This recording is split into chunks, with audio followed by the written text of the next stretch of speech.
when being alive becomes a crime. No matter how thin you slice it, there will always be two sides. Spinoza.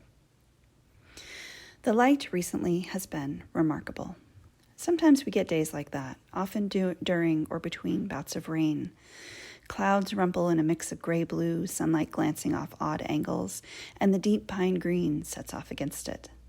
One of the things I miss most about walking to the elementary school is the sky cloud vista from the playground, open and breathful like little else around here. I recently listened to an interview with Peter Linebaugh, a history scholar and professor whose work on the Magna Carta and the Commons I've followed for a few years. Coming across the interview was a serendipitous moment, as I've been thinking what to do with the material I've gathered about ownership and the difficulty I've had reading Linebaugh's books, the Magna Carta Manifesto and Stop, Thief.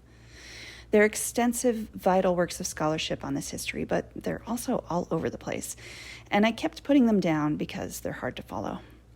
Full of mind-bending tidbits, though, like how important honey and hives were as a right of the commons, not just in England, where the Magna Carta and the Charter of the Forest were so formative, but all over the world, where honey was a source of calories. And that the patron saint of England, St. George, was likely from what is now Turkey and died in Palestine and probably never set foot in England. The interview prompted me to dive back into Linebaugh's book, The Magna Carta Manifesto, with all its scattered points of time and characters, like how in 1214 to 15 King John began stealing forests, ransoming children, and selling women, including his wife Isabella, in order to finance the Crusades as a way to bolster up his faltering power.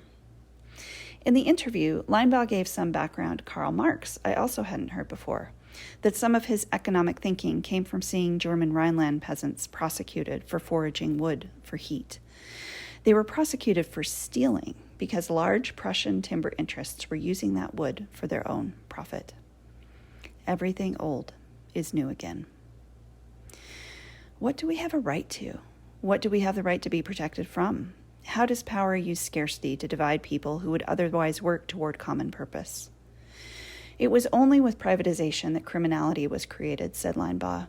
Crimes against property had been an essential part of the transition from feudalism to capitalism, he wrote.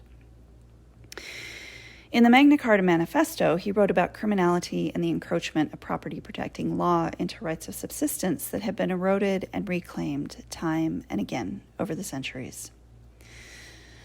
There is something fitting about watching the rumple gray sky, its complexity and unpredictability, and sitting with the idea that our modern struggles against commodification and for a right to life, for life, go back some 1,000 years and probably millennia more.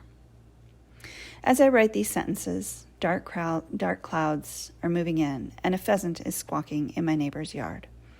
I think of the seeds I need to start, and planning for this fall's hunting is already an eager, murky idea, even as the trees have barely begun to open their buds. Take care of yourselves.